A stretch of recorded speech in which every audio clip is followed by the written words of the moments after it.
మన సనాతన ధర్మానికి దృశ్య రూపం. Telugu wonder world.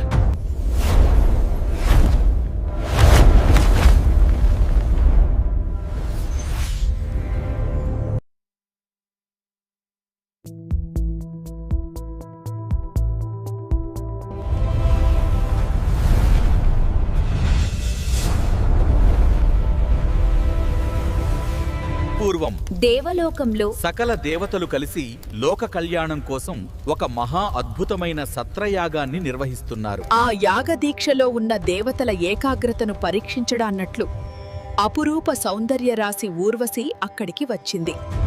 ఆమె సౌందర్యానికి మైమరచిన అగ్ని మరియు వాయుదేవుల దివ్య తేజస్సు స్ఖలించింది.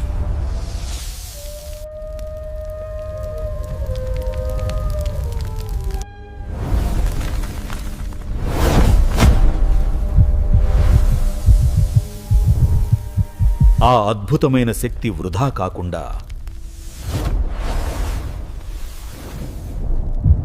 దైవ సంకల్పంతో అక్కడే ఉన్న ఒక పవిత్ర కుంభములో ఏకమైంది. ఆ పవిత్ర కుంభమే ఒక గర్భాలయం అయ్యింది. అందులో నిక్షిప్తమైన అగ్నివాయువుల తేజస్సు మెల్లగా ఒక దివ్య రూపం దాల్చుతోంది. ఆ కుంభం బద్దలై కోటి సూర్య ప్రభలతో సాక్షాత్తు అగస్త్య మహర్షి ఉద్భవించాడు. ఈ అద్భుతాన్ని చూసిన దేవతలు ఆ బాలుని తమ సొంత బిడ్డగా స్వీకరించి ఆశీర్వదించారు. ఆ దేవతల దివ్య ఆశీస్సులతో ఆ బాలుడు క్షణాల్లోనే పెరిగి పెద్దవాడయ్యాడు. సద్యో యవ్వనంతో పాటు సకల వేదశాస్త్రాలు ఆయనకు కరతలామలకం అయ్యాయి. అలా సృష్టి కార్యానికి తపస్సుకు సిద్ధమై అగస్త్యుడు భూలోకానికి పయనమయ్యాడు. లోక కళ్యాణమే లక్ష్యంగా ఆ అగస్త్య మహర్షి దట్టమైన దండకారణ్యంలోకి అడుగుపెట్టాడు. ఆ నిర్జనారణ్యంలో తన తపస్సుకు అనువైన ప్రదేశం కోసం అన్వేషించసాగాడు. అలా వెళ్తుండగా ఒక విచిత్రమైన దృశ్యం చూసి ఆ మహర్షి అడుగులు తడబడ్డాయి. అయ్యో పుణ్యాత్ములారా! ఎవరు వీరు? ఎందుకిలా తలక్రిందులుగా వేలాడుతున్నారు? ఆయనా, మేము నీ పితృదేవతలం. పుత్రగతి లేక ఇలా నరకయాతన అనుభవిస్తున్నాం. ఓ పితృదేవతలారా, నేను అఖండ బ్రహ్మచర్యం పాటిస్తూ ఘోరమైన తపస్సు చేస్తున్నాను కదా. నా తపశ్శక్తి మిమ్మల్ని రక్షించలేదా? కేవలం సంతానం ఉంటేనే నీకు ముక్తి కలుగుతుందా? ఆయన అగస్త్య, నీ తపశ్శక్తి నీకు మాత్రమే మోక్షాన్ని ఇస్తుంది, కానీ అది మమ్మల్ని రక్షించలేదు. కేవలం వంశాన్ని నిలబెట్టే సంతానం ఉంటేనే మాకు ఈ నరకయాతన నుండి విముక్తి లభిస్తుంది. బాధపడకండి పితృదేవతలారా. మీ సద్గతి కోసం నా బ్రహ్మచర్య వ్రతాన్ని వీడి వివాహం చేసుకోవడానికి సిద్ధంగా ఉన్నాను. ఇది నా ప్రతిజ్ఞ. విజయోస్తు నాయన. త్వరలోనే నీకు గుణవంతురాలైన భార్య, తేజోవంతుడైన పుత్రుడు కలుగుతారు. పితృదేవతల ఆజ్ఞ మేరకు అగస్త్యుడు తనకి తగిన వధువు కోసం భూమండలమంతా వెతకడం మొదలుపెట్టాడు. ఎన్నో రాజ్యాలు, ఎన్నో ఆశ్రమాలు తిరిగాడు. కానీ తన తపోశక్తిని భరించగలిగే స్త్రీమూర్తి అతనికి ఎక్కడా కనిపించలేదు. సాధారణ స్త్రీలు తన తపస్సుకు సాటిరారని గ్రహించిన అగస్త్యుడుకు సకల ప్రాణుల నుండి అత్యంత రమణీయమైన అంశాలను గ్రహించి తానే స్వయంగా ఒక స్త్రీని సృష్టించాలని సంకల్పించాడు. జింక కళ్ళ నుండి చంచలత్వాన్ని, నెమలిపించం నుండి సోయగాన్ని, ఇలా ప్రకృతిలోని అందాలన్నీ రాసిపోసి ఆమెను సృష్టించాడు. ప్రకృతిలోని అందాలన్నిటినీ తనలో ఇముడ్చుకున్న ఆ అపురూప సౌందర్య రాశికి లోపాముద్ర అని నామకరణం చేశాడు. ఆమెను పెంచే బాధ్యతను ఒక మహారాజుకు అప్పగించాలని భావించిన అగస్త్యుడు ఆమెను తీసుకుని విదర్భ రాజ్యానికి బయలుదేరాడు. అక్కడ విదర్భ దేశాన్ని పాలించే మహారాజుకు అన్నీ ఉన్నా వంశాంకురం లేదనే బాధ నిరంతరం వేధిస్తోంది. సంతానం కోసం ఆ దంపతులు చెయ్యని పూజ లేదు, మొక్కని దేవుడు లేడు. వారి ఆర్తనాదాలు విన్న ఆ పితృదేవతలు అగస్త్యుడి రూపంలో సమాధానం పంపించారు. అగస్త్యుడు వారిని సమీపించి, రాజా, నీ తపస్సు ఫలించింది. దైవ సంకల్పంతో జన్మించిన ఈ అపురూప సౌందర్యరాశిని పుత్రికగా స్వీకరించు అని పలికాడు. ఆ దంపతుల ఆనందానికి అవధులు లేవు. ఇన్నాళ్ల వారి నిరీక్షణ ఫలించిందని ఆ చిన్నారిని గుండెలకు హత్తుకున్నారు. కానీ ఒక మాట గుర్తుంచుకో రాజా, ఈమె యవ్వనవతి కాగానే నేనే వచ్చి ఈమెను పరిణయమాడతాను. అప్పటి వరకు ఈమె రక్షణ నీ బాధ్యత అని పలికి అగస్త్యుడు తపోవనానికి వెళ్ళిపోయాడు. కాలచక్రం గిర్రున తిరిగింది. విదర్భ రాజభవనంలో లోపాముద్ర సకల విద్యలను కళలను అభ్యసిస్తూ శుక్లపక్ష చంద్రునిలా దినదిన ప్రవర్ధమానమై ఆ ప్రకృతికే అల్లారుముద్దు బిడ్డగా పెరుగుతూ సకల విద్యలు నేర్చి యవ్వనవతి అయ్యింది. ఇక్కడ తపోవనంలో ఉన్న అగస్త్యుడికి కాలం ఆసన్నమైందని తన దివ్యదృష్టి ద్వారా తెలిసింది. లోపాముద్ర యవ్వనవతి అయ్యిందని తన దివ్యదృష్టితో గ్రహించిన అగస్త్యుడామెను పరిణయమాడటానికి విదర్భ రాజ్యానికి పయనమయ్యాడు. దివ్యదృష్టితో విషయం గ్రహించిన వెంటనే ఇచ్చిన మాట నెరవేర్చుకోవడానికి అగస్త్యుడు విదర్భ రాజ్య ముఖద్వారం వద్దకు చేరుకున్నాడు. విదర్భ రాజసభలో 20 ఏళ్ల తరువాత ఆ మహాముని పాదం మోపాడు. ఆ కుంభసంభవుని తేజస్సును చూసిన విదర్భరాజు సింహాసనాన్ని విడిచి ఎదురేగి ఆ తపోధనుడికి సాష్టాంగ నమస్కారం చేశాడు. మహాముని, మీ పాదధూళితో మా విదర్భ రాజ్యం పావనమైంది. ఎప్పుడో చూసిన మీ దివ్యరూపం మళ్ళీ ఇన్నాళ్లకు మా కంటబడింది. మహాముని, దయచేసి ఈ ఆసనాన్ని అలంకరించి మమ్మల్ని తరింపజేయండి. రాజా, నీ పరిపాలనలో విదర్భదేశ ప్రజలు సుఖసంతోషాలతో ఉన్నారా? పాడి పంటలు సుభిక్షంగా పండుతున్నాయా? ధర్మం తన 4 పాదాలపై స్థిరంగా నడుస్తోందా? మహాముని, మీ ఆశీస్సులు ఆ భగవంతుని దయ వల్ల మా రాజ్యంలో అంతా కుశలమే. సంతోషం మహారాజా. కానీ నేను వచ్చింది కేవలం కుశల ప్రశ్నల కోసం కాదు. నాడు మనం చేసుకున్న ఒప్పందం గుర్తుందా? మహాముని, ఆనాడు తమకిచ్చిన మాట నాకు గుర్తుంది. మహాముని, ఆనాడు మీరు ఆ దైవ నిర్ణయాన్ని నాకు చెప్పినప్పుడు ఆమె భవిష్యత్తు మీతోనే ముడిపడి ఉందని చెప్పిన మాట నాకు ఇంకా గుర్తుంది స్వామి. కానీ లోపాముద్ర సుకుమారి స్వామి, రాజభోగాలలో పెరిగిన ఆమె కఠినమైన మీ అరణ్యవాసాన్ని తట్టుకోగలదా? రాజా, ఆందోళన వద్దు. ఆమె బాధ్యత నాది. ఆమె కేవలం రాజకుమారి మాత్రమే కాదు, భవిష్యత్తులో గొప్ప పతివ్రతగా మారుతుంది. సైనిక, ఇటురా!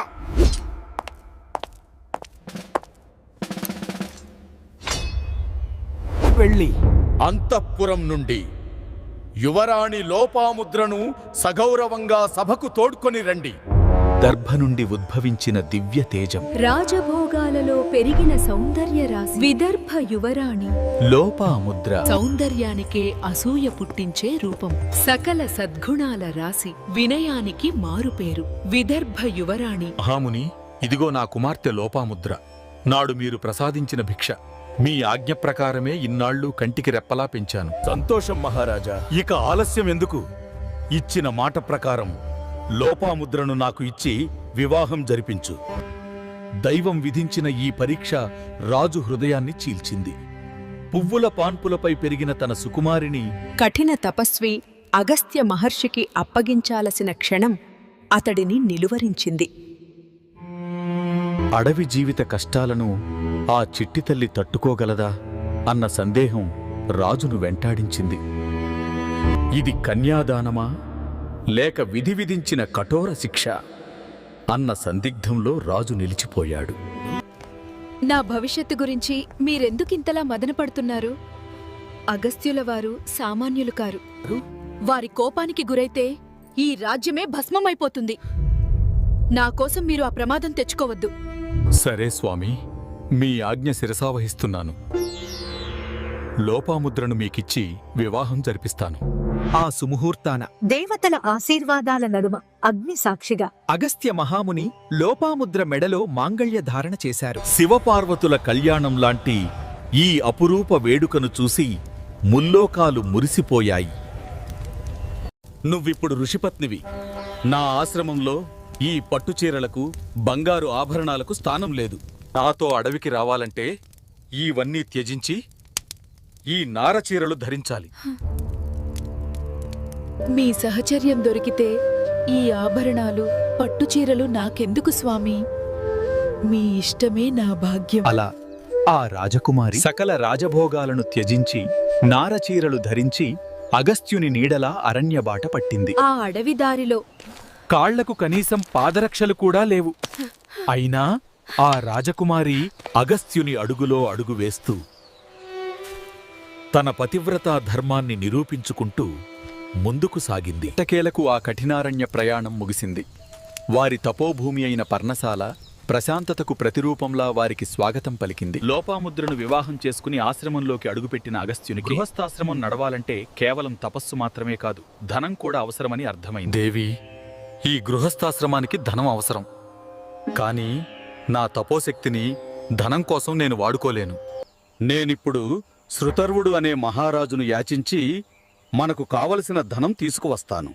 అగస్త్య మహర్షి తన తపోశక్తిని వాడకూడదని నిశ్చయించుకుని సాధారణ యాచకుడిలా శృతర్వు మహారాజు వద్దకు పయనమయ్యాడు. సుదీర్ఘ ప్రయాణం తర్వాత అగస్త్య మహాముని శృతర్వుని రాజ్య సమీపానికి చేరుకున్నారు. సామంతరాజులతో కొలువుదీరిన శృతర్వుని నిండు సభలోకి అగస్త్య మహాముని తేజోవంతంగా అడుగుపెట్టారు. మహానుభావా, మీ రాకతో నా జన్మ, ఈ రాజ్యం ధన్యమయ్యాయి. రాజా, నేనిప్పుడు గృహస్థాశ్రమంలో ఉన్నాను. ఆ ధర్మాన్ని నెరవేర్చడానికి నాకు కొంత ధన సహాయం కావాలి. కాని రాజా, ఇతరులకు ఏమాత్రం కష్టం కలగకుండా నీ శక్తి మేరకు మాత్రమే నాకు ఇవ్వు. మహర్షి, ఇవి నా రాజ్య ఆదాయ వ్యయాలు. వీటిని మీకు ఏది మిగులు అనిపిస్తే దానిని మీరు స్వీకరించండి. అగస్త్యుడు ఆ లెక్కలను పరిశీలించగా ప్రజల సొమ్ము ప్రజలకే వినియోగించబడుతోందని, ఖజానాలో అదనపు ధనం లేదని అర్థమైంది. మహర్షి, ఇప్పుడు ఉన్న పరిస్థితుల్లో నేను మీకు సహాయం చేయలేకపోతున్నా. మహర్షి, నాకు ఒక మిత్రుడున్నాడు. అతడు వేరే రాజ్యానికి రాజు అవసర సమయంలో సహాయం చేయగల శక్తి అతనికి ఉంది. మీరు అంగీకరిస్తే మనం నా మిత్రుడు బ్రధ్నశ్వుడు, అత్యంత గొప్ప ధనవంతుడు, మహాశక్తివంతుడు, అతని రాజ్యానికి వెళ్దాం. అగస్త్య మహాముని కోరిక మేరకు శృతర్వుడు తన రథంపై మహర్షితో కలిసి బ్రధ్నస్వుని రాజ్యం వైపు పయనమయ్యాడు. అగస్త్యుడు మరియు శృతర్వుడు సిరి సంపదలతో సౌందర్యంతో తులతూగుతున్న బ్రధ్నస్వుని మహారాజ్యంలోకి అడుగుపెట్టారు. సుదీర్ఘ ప్రయాణం అనంతరం అగస్త్య మహాముని మరియు శృతర్వుడు బ్రధ్నస్వుని నిండు సభలో ప్రవేశించారు. అగస్త్య మహాముని, మీ రాకతో నా జన్మ ధన్యమైంది. కుశలమే కదా? దయచేసి ఆసనాలు స్వీకరించండి. రాజా, నేను ధనార్థినై వచ్చాను. ప్రజల అవసరాలకు పోగా నీ ఖజానాలో ఉన్న మిగులు ధనాన్ని నాకు దానం చేయవలసిందిగా కోరుతున్నాను. అగస్త్యుని కోరిక విన్న బ్రధ్నశ్వుడు కూడా శృతర్వుని వలనే తన రాజ్యాదాయ వ్యయాలను ముందుంచి మిగులు ధనముంటే స్వీకరించమని ప్రార్థించాడు. అగస్త్యుడు ఆ లెక్కలను పరిశీలించగా అక్కడ కూడా మిగులు లేదని గ్రహించాడు. మహర్షి, అయోధ్యను పాలించే త్రసదస్యుడు నాకంటే గొప్ప సంపన్నుడు. మనం అక్కడికి వెళ్దాం.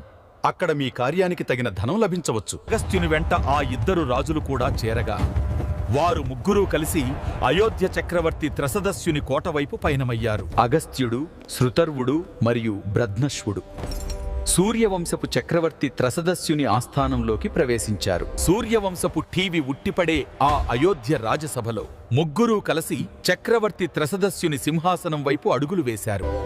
మహర్షి, మీ రాకతో అయోధ్య పావనమైంది. మిత్రులారా, దయచేసి ఆసనాలు స్వీకరించండి. అయోధ్యాధిపతి, నేను ధనార్థినై నీ దగ్గరికి వచ్చాను. నాకు కొంత ధనం కావాలి. అగస్త్యుని కోరిక మేరకు చక్రవర్తి త్రసదస్యుడు వెంటనే కోశాగార అధికారులను పిలిపించి ఆదాయ వ్యయాల లెక్కలను క్షుణ్ణంగా పరిశీలింపజేశాడు. కాని ఆ మహాసామ్రాజ్యంలో కూడా ప్రజాధనం ప్రజల అవసరాలకే వినియోగమైందని, మిగులు ధనం లేదని తేలింది. మహర్షి, నా కోశాగారం పరిస్థితి మీరు చూశారు. కానీ మణిమతి నగరంలో ఇల్వలుడు, వాతాపి అనే రాక్షస సోదరులు ఉన్నారు. వారి వద్ద కుబేరుని మించిన సంపద ఉంది. అయితే మహర్షి, వారు సామాన్యులు కారు. బ్రాహ్మణులంటే వారికి ద్వేషం. అతిథులుగా పిలిచి మాయోపాయంతో చంపి భక్షించే క్రూరులు వారు. అక్కడికి వెళ్ళడం క్షేమం కాదు. రాజా, భయపడకు. దుర్మార్గుల దగ్గర ఉన్న ధనం ధర్మకార్యాలకు ఉపయోగపడాలి. ఆ ఇల్వలుడు వాతాపి కథ నేనే చూస్తాను.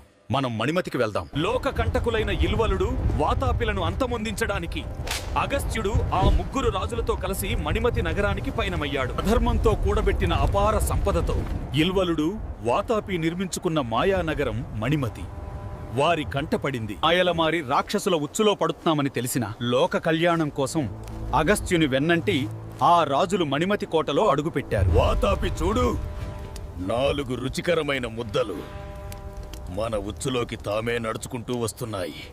ఆహా అన్నయ్య, ఈ రోజు మనకు పండగ భోజనం. ఎప్పటిలాగే నేను మేకనవుతా, వాళ్ళ కడుపులు చీల్చుకొస్తా.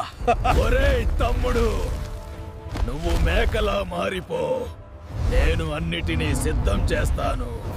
మాయావి అయిన ఇల్వలుడు తన రాక్షస రూపాన్ని విడిచి పరమ సాత్వికుడైన బ్రాహ్మణుడి రూపంలో వారికి ఎదురువచ్చాడు. మహానుభావులారా, మీరు ఎంతో దూరం నుంచి వస్తున్నట్టున్నారు. మీకు నేను అతిథి సత్కారం చేయాలనుకుంటున్నాను. దయచేసి లోపలికి విచ్చేయండి. అతిథి మర్యాదల పేరుతో ఆ మాయావి వారిని తన మరణకోట లోపలికి తీసుకువెళ్ళాడు. అతిథి దేవో భవ అంటూ ఆ మాయావి భక్తిగా ఆకులు వడ్డిస్తున్నాడు. క్షణాల వ్యవధిలోనే వాతాపి అనే మృత్యువుని మాంసం కూరగా ఆకులపై వడ్డించాడు. ఆకలితో ఉన్న రాజులకు అది అమృతంలా అనిపించింది. ఆకలితో ఉన్న రాజులు ఆత్రంగా భుజించారు. కానీ అగస్త్యుడు మాత్రం ఆ మృత్యువుని కూడా తన జఠరాగ్నితో జీర్ణం చేసుకోవడానికి సిద్ధమయ్యాడు. బ్రాహ్మణోత్తమా, అద్భుతం! నీ ఆతిథ్యం మాకెంతో సంతృప్తినిచ్చింది. ఇంతటి రుచికరమైన విందును మాకదించినందుకు కృతజ్ఞతలు. వాతాపి,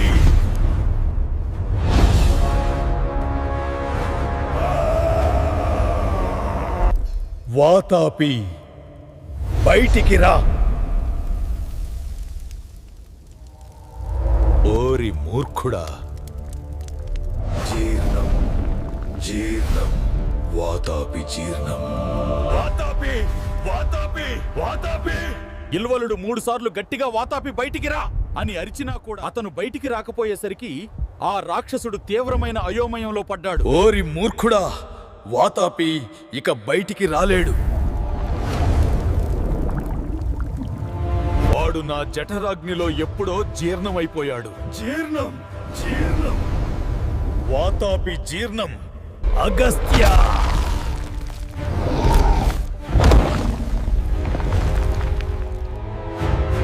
సోదర శోకం ఆగ్రహంగా మారింది. ఇల్వలుడు తన మాయావి రూపాన్ని వదిలి మృత్యువులా విరుచుకుపడ్డ ఆ మునీంద్రుని నేత్రాగ్ని జ్వాలలకు ఆ రాక్షస మాయ భస్మమైపోయింది. లోక కంటకులైన ఆ రాక్షసుల కథ ముగిసింది. అగస్త్యుని తపోశక్తి ముందు ఏదీ నిలవలేదని ఆ రాజులు గ్రహించారు. రాక్షస సంహారం ముగిసింది. అగస్త్యుడు ఆ ముగ్గురు రాజులతో కలిసి అపార ధనరాశులతో లోపాముద్ర చెంతకు చేరాడు. లోపాముద్ర కోరిక ఫలించింది.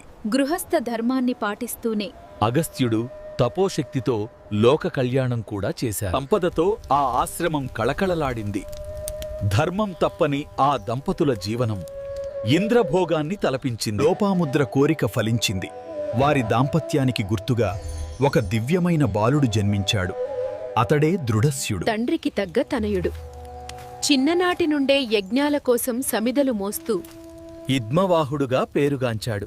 ఆ ఇద్మవాహుని జననంతో అగస్త్య మహాముని పితృరుణ విముక్తుడయ్యాడు. శాప విముక్తి పొందిన ఆ దివ్యాత్మలు ఆనంద బాష్పాలతో ఊర్ధ్వలోకాలకు ఎగసిపోయారు. కాలచక్రం గిర్రున తిరిగింది. ఋతువులు మారాయి. యుగాలు గడిచాయి. అగస్త్యుని దేహం పండినా ఆ తపోశక్తి మాత్రం మరింత పదునెక్కింది. అగస్త్యుడు తన బాధ్యతలన్నీ తీరిపోయాయని భావించి కాశీలో ప్రశాంత జీవనం గడుపుతున్నాడు. కాని విధి సంకల్పం వేరు. సరిగ్గా ఇదే సమయంలో మేరు పర్వత వైభవాన్ని చూసి ఓర్వలేక వింధ్యుడిలో అసూయ మొదలైంది. నా ఈ శక్తి చాలదు. మేరు పర్వతాన్ని మించి ఎదగాలంటే ఆ లయకారుడి అనుగ్రహం ఆ పరమేశ్వరుని మెప్పించి అసాధ్యమైన వరాన్ని పొందుతాను. పూర్వయుగాలలో పర్వతాలకు కామరూప శక్తి ఉండేది. తన కఠోర సంకల్పాన్ని నెరవేర్చుకోవడానికి వింధ్యుడు శిలారూపాన్ని వీడి మానవ రూపాన్ని ధరించాడు. పంచభూతాలు కంపించేలా 4 దిక్కులా అగ్నిని రాజేసి నడినెత్తిపై సూర్యుడిని నిలిపి వింధ్యుడు పంచాగ్ని తపస్సు ఆచరించాడు. ఆ కఠోర తపస్సుకు ముల్లోకాలు కంపించాయి. ప్రకృతి స్తంభించింది. భక్తవ శంకరుడు వింధ్యుని ముందు సాక్షాత్కరించాడు.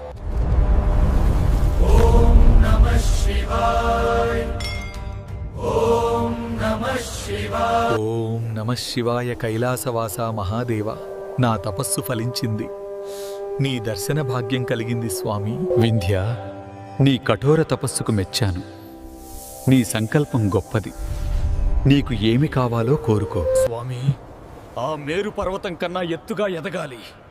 నేను కోరుకున్నంత ఎత్తు పెరిగే శక్తిని నాకు ప్రసాదించు. తథాస్తు. నీ సంకల్పం నెరవేరుతుంది. నువ్వు కోరుకున్నంత ఎత్తుకు ఎదుగుతావు. శివుని వరం పొందిన వింధ్యుడు విశ్వరూపం దాల్చాడు. మేఘాలను దాటి ఆకాశాన్ని చీల్చుకుంటూ అంతరిక్షం వైపు దూసుకెళ్లాడు. సూర్య గమనం స్తంభించింది. కాలచక్రం ఆగిపోయింది. వింధ్యుడి అహంకారం లోకానికి చీకటిని మిగిల్చింది. ఆ ఒక్క క్షణంలో సమస్త జీవకోటి అంధకారంలోకి జారిపోయింది. పగలు రాత్రిగా మారిపోయింది. ఆకస్మాత్తుగా అలుముకున్న ఆ అంధకారానికి దిక్కులు గతి తప్పాయి. సమస్త జీవరాశి భయంతో వణికిపోయింది. సూర్య తేజస్సు లేక పంచభూతాలు తమ ధర్మాన్ని తప్పాయి. జీవకోటి ఊపిరి అందక విలవిలలాడింది. ప్రకృతి కన్నతల్లిలా కాక మృత్యుదేవతలా మారింది. నిత్యం జ్వలించే యజ్ఞగుండాలు చల్లబడ్డాయి. వేద మంత్రాలు ఆగిపోయాయి. లోకానికి కీడు తప్పదని గ్రహించిన మునులు దిక్కుతోచక తల్లడిల్లిపోయారు. ఆపదలో ఆదుకోవలసిన దేవేంద్రుడే దిక్కుతోచక తల్లడిల్లాడు. ముక్కోటి దేవతలను సమావేశపరిచి ఈ విపత్తుకు పరిష్కారం ఎక్కడని ప్రశ్నించాడు. సమస్త లోకాలను రక్షించే ఆ పరమేశ్వరుడి పాదాల చెంతకు దేవగణాలు పయనమయ్యాయి. చీకటిని చీల్చుకుంటూ వెండికొండ వైపు వెల్లువలా సాగారు. లయకారుడైన ఆ శంభుడు కన్ను తెరిస్తే తప్ప ఈ కీడు తొలగదని వారికి తెలుసు. ఓం నమః శివాయ అనే ఆర్తనాదం కైలాసగిరులను ప్రతిధ్వనించింది. దేవాదిదేవా, లోకమంతా అంధకారంలో మగ్గిపోతోంది. కాలచక్రం స్తంభించింది. ఈ విపత్తు నుండి జగత్తును కాపాడే మార్గం లేదా? దీనికి పరిష్కారం ఏమిటి స్వామి? శాంతించండి దేవతలారా. కలవరపడకండి. సృష్టిలో ప్రతి సమస్యకు ఒక పరిష్కారం ఉంటుంది. అధైర్యపడకండి. ఈ విపత్తును ఆ అగస్త్య మహాముని మాత్రమే పరిష్కరించగలరు. మీరు వెంటనే ఆ కుంభసంభవుడి దగ్గరకు వెళ్ళి మీ గోడు వెళ్లబోసుకోండి. అటు లోకమంతా అంధకారంలో అల్లాడుతుంటే ఇటు కాశీక్షేత్రంలో గంగా తీరాన ఆ కుంభసంభవుడు నిశ్చల ధ్యానంలో ఉన్నాడు. పరమేశ్వరుని ఆదేశం శిరసావహించి ముక్కోటి దేవతలు కాశీక్షేత్రానికి బయలుదేరారు. దేవతల రాకతో అగస్త్య మహాముని తన నేత్రాలు తెరిచారు. మునివర్య, వింధ్య పర్వతం గర్వంతో పెరిగి సూర్య గమనాన్ని అడ్డుకుంది. లోకమంతా గాఢాంధకారంలో చిక్కుకుంది. పంచభూతాలు అల్లకల్లోలమవుతున్నాయి. మహర్షి, ఈ ఆపద నుండి, ఆ వింధ్యుడి అహంకారం నుండి ఈ ప్రపంచాన్ని మీరు మాత్రమే కాపాడగలరు. అంతించండి దేవతలారా, కలవరపడకండి. ఆ పరమేశ్వరుడి ఆజ్ఞను పాటించడం నా బాధ్యత. ఈ సమస్యకు పరిష్కారం నేను చూపిస్తాను. లోక కళ్యాణం కోసం నా ఇష్టదైవమైన కాశీ విశ్వేశ్వరుడిని, ఆ తల్లి గంగను విడిచి వెళ్లే సమయం ఆసన్నమైంది. లోక కళ్యాణం కోసం తనకిష్టమైన కాశీ విశ్వేశ్వరుడిని విడిచి అగస్త్యుడు తన ధర్మపత్ని లోపాముద్రతో కలిసి దక్షిణ దిశగా అడుగులు వేశారు. ఎన్నో యోజనాలు నడిచిన పిమ్మట ఆ దంపతులు వింధ్యగిరి పాదాల చెంతకు చేరుకున్నారు. ఆకాశాన్నే మింగేస్తున్నట్టున్న ఆ పర్వత ఆకారం వారి దారికి అడ్డుగోడలా నిలిచింది. మహానుభావ అగస్త్య మహాముని, మీ రాకతో నా జన్మ ధన్యమైంది. నా ఈ పాషాణదేహం పవిత్రమైంది. వింధ్య, మేము వృద్ధులం. దక్షిణ దేశ తీర్థయాత్రలకు వెళ్తున్నాం.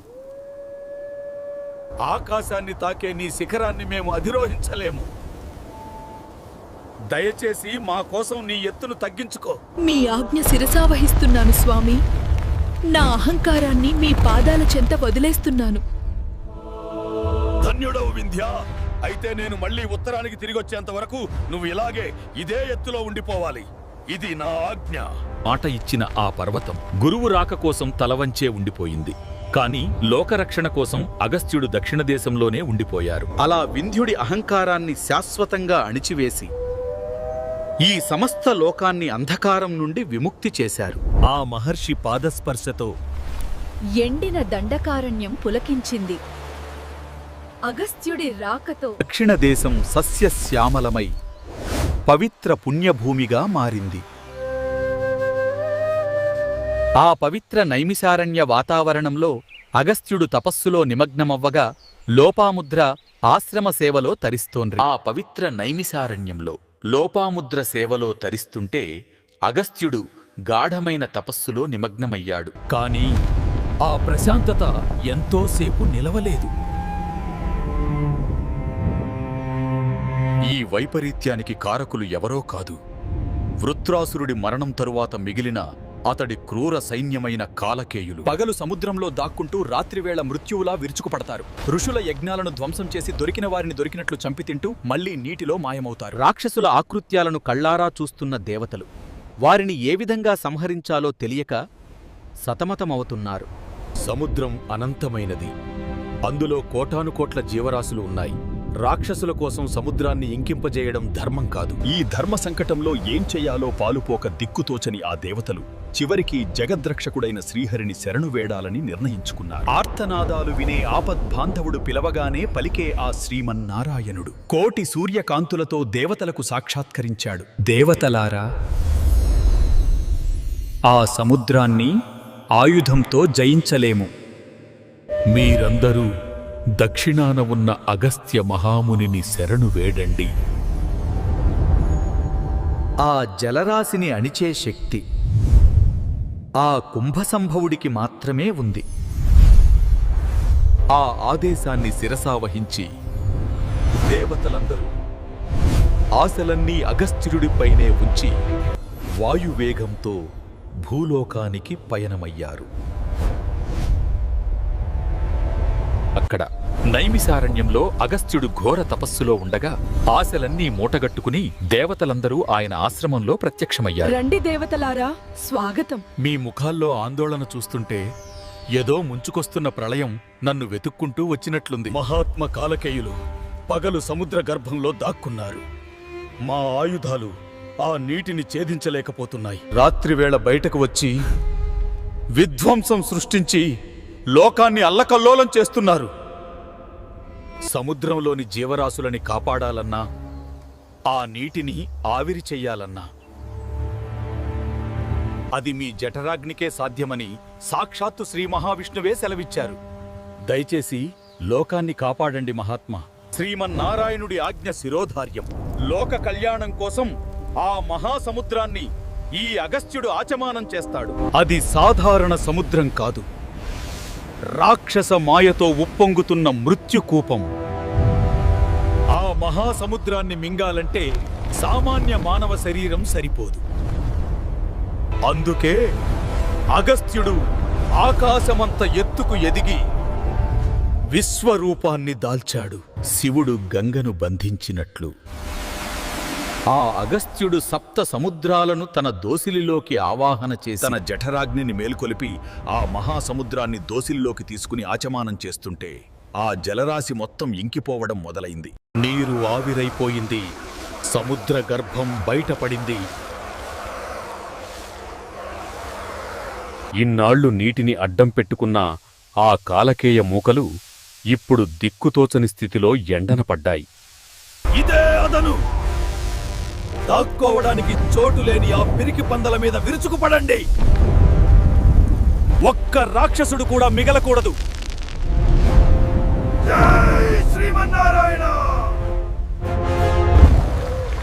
బురదలో కూరుకుపోయిన ఆ రాక్షసులకు పారిపోయే దాగి లేదు. ఇంద్రుడి వజ్రాయుధం మెరుపులా దిగడంతోట ఆ కాలకేయ సైన్యం కకావికలమైంది. వాయువు తోడైతే అగ్ని ప్రళయమవుతుంది. వారిద్దరూ కలిసి సృష్టించిన ఆ దావానలంలో రాక్షస మూకలు కాలి బూడిద కుప్పలుగా మారిపోయాయి. కడలిని బంధించి కాలకేయులను అంతం చేసిన ఆ కుంభసంభవుడికి ముక్కోటి దేవతలు శిరస్సు వంచి నమస్కరించారు.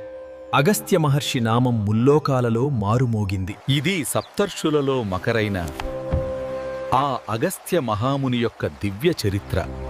ధర్మానికి రక్షకుడు, జ్ఞానానికి ప్రతిరూపం అగస్త్య మహాముని. ఈ గాథ విన్న మీ అందరికీ శుభం కలుగుగాక. స్వస్తి. మీకు ఈ కంటెంట్ నచ్చితే లైక్ చేయండి, షేర్ చేయండి, సబ్స్క్రైబ్ చేయండి. Telugu wonder world.